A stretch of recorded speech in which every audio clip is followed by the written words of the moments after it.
ASMR, and I'm so happy you're here. Welcome to today's video.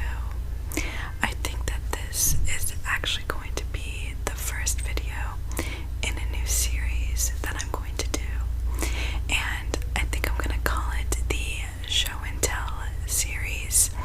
This is definitely inspired by the Show and Tell series that Goodnight Moon used to do on her channel.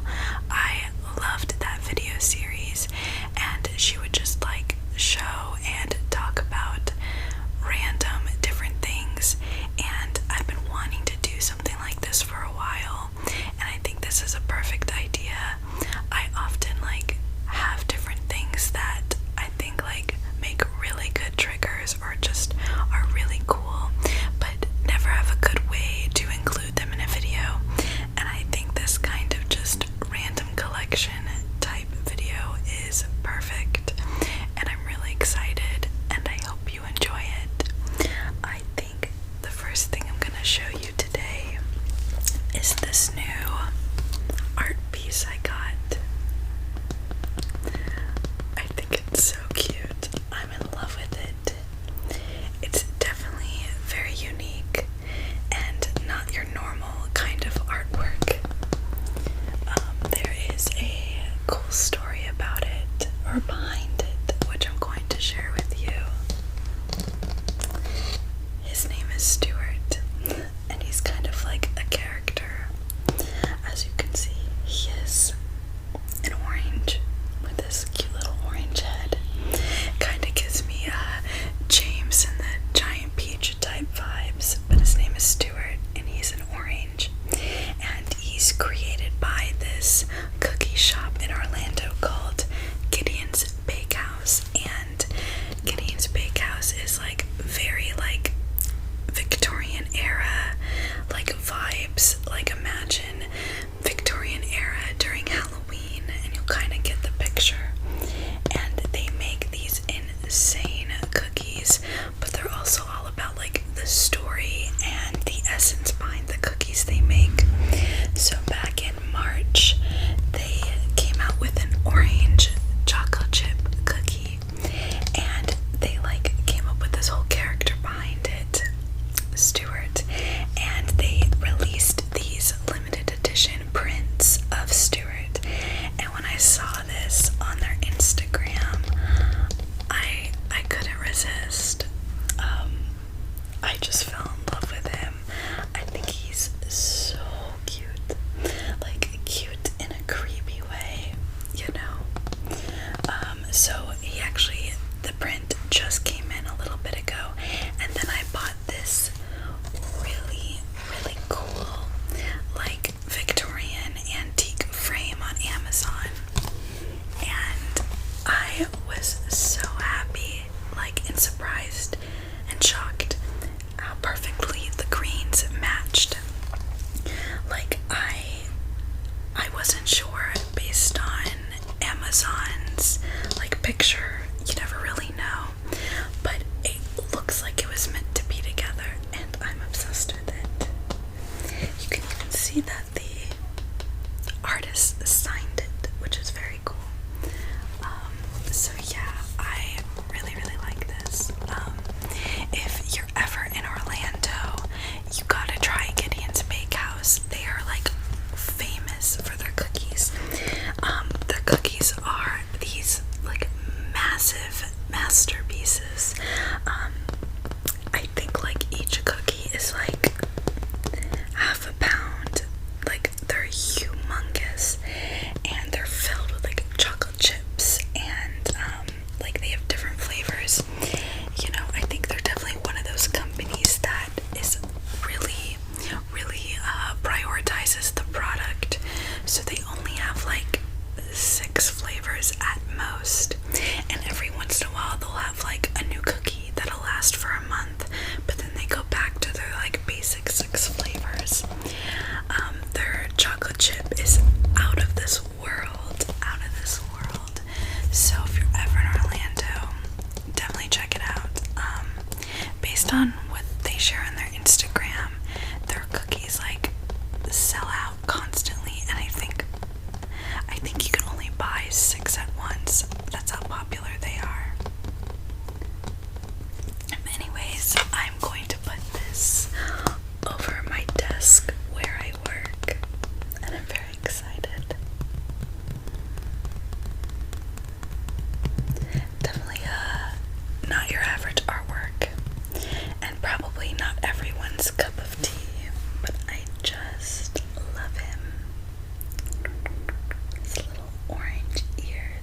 things like in my decor. I think I'm definitely going to hang it up on the wall behind me. I just thought it was really beautiful. A cool souvenir. If you have an opportunity to go to the Van Gogh experience, I highly, highly recommend it. It was one of the coolest things I've seen. It was so well done. I think currently it's still in Miami, and I think it either already was or is gonna be in Orlando. I'm honestly not sure where else it is going, but if you have the opportunity to, definitely go check it out. It was worth the money completely. One thing that surprised me is there wasn't as many rooms as I thought it was going to be. Like, I thought you were gonna walk through a lot of different things, but you really didn't. The main attraction, as I would call it, was the big immersive room. So it's this humongous room with like a bunch of projectors that you can't see, and they project onto the walls all around you and the floor. So you almost feel like you're inside the art. And I think the whole thing from like start to finish lasts about 30 minutes or so, and kind of walks you through all of like Van Gogh's work. But like it moves, like the art like moves off the wall.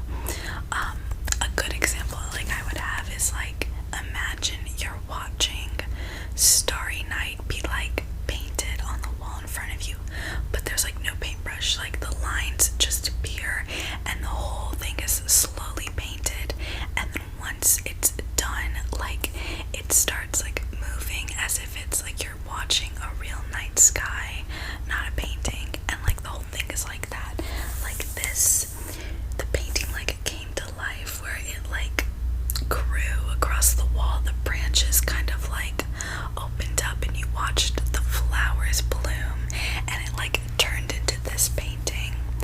It was just insane. I mean, props to Van Gogh, but also props to the people who created that. It was beautiful. I actually have a lot of footage of the experience, and I was like thinking about like putting it together and doing like a like ambiance ASMR video. I think I'm gonna do it. It'll take a little bit of time and editing, but I think it'll be really, really cool.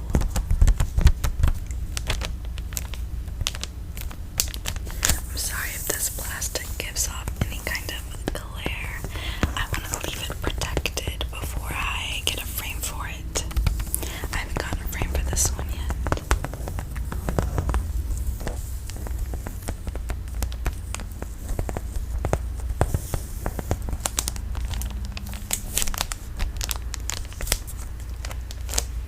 But yeah, so cool. Okay, what do I want to do next?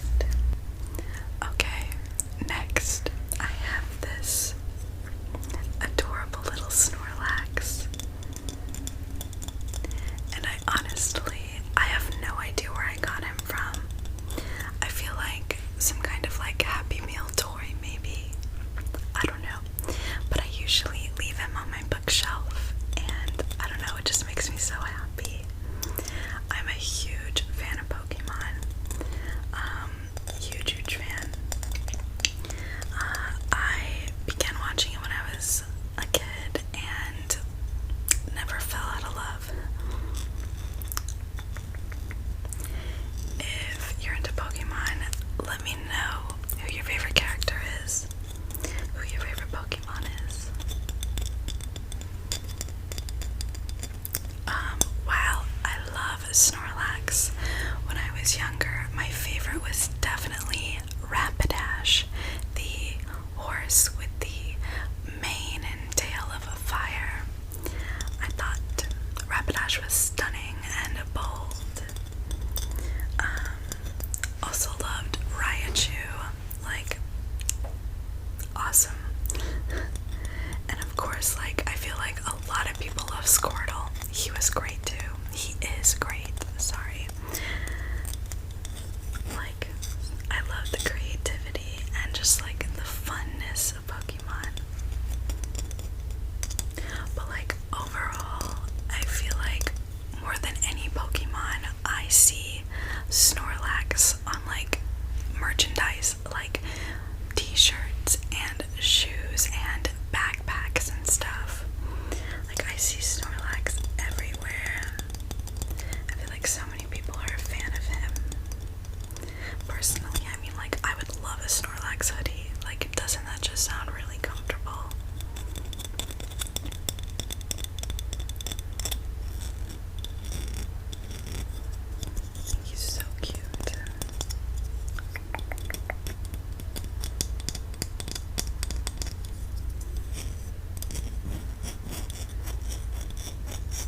is both like a decor item and collector's type item.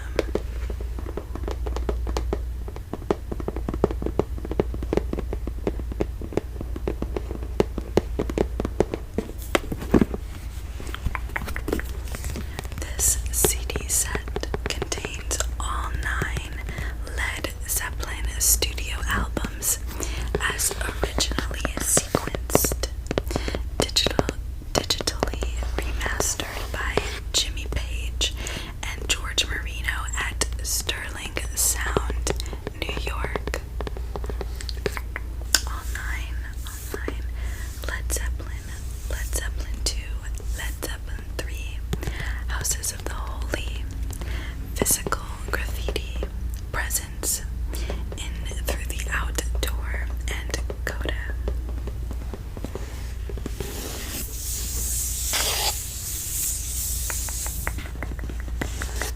And what's really cool is, so we have all the CDs as you can see, but then there is a 10th little booklet, and this is really cool.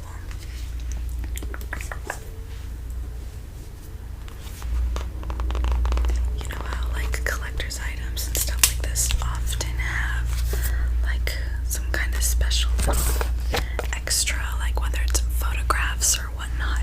This one, it does have photographs, but it's like this, like a flashback, but it's very romanticized and like written as if it's from a novel. It's really cool, and it's kind of like about obviously the band performing and like one of their shows. Let me read you the beginning of it so you get the idea of what I mean. It's like really cool. Okay. Hollywood, 1973.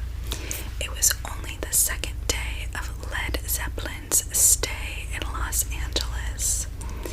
Already the word was out. Hordes of fans prowled the hallways of their hotel, the infamous Continental Hyatt House.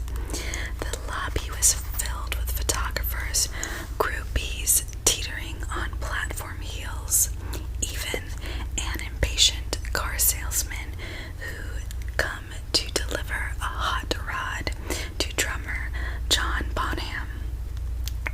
The cold steel elevator door slid open to reveal the 9th floor.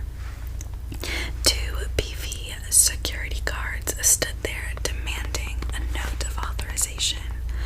One had already reached in, ready to smash the button marked lobby. Luckily, I had a note. So like it's this written flashback of like someone from the LA Times coming to like interview them and meet them and stuff.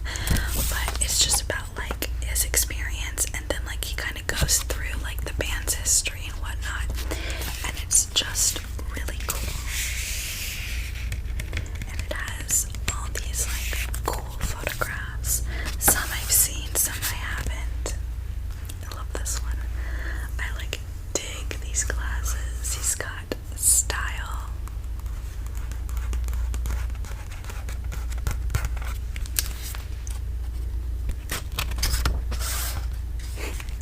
So artsy. Look at that. So artsy.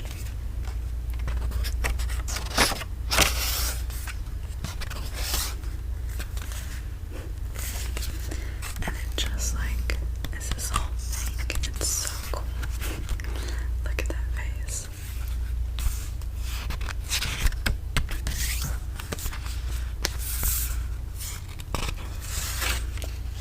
Oh, I love this.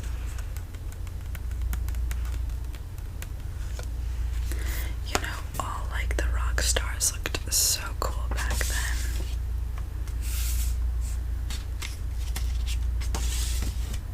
So like effortless and fashion forward at the same time.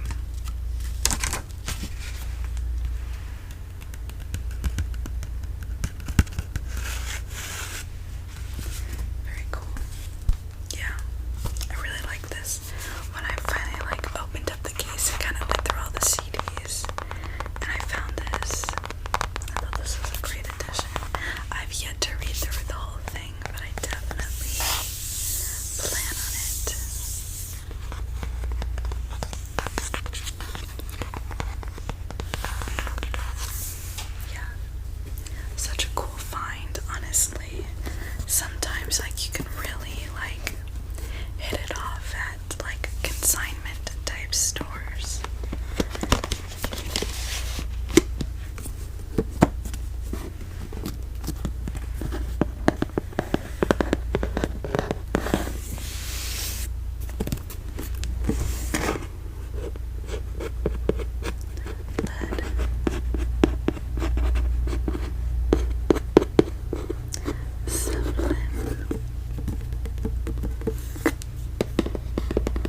and sprinkle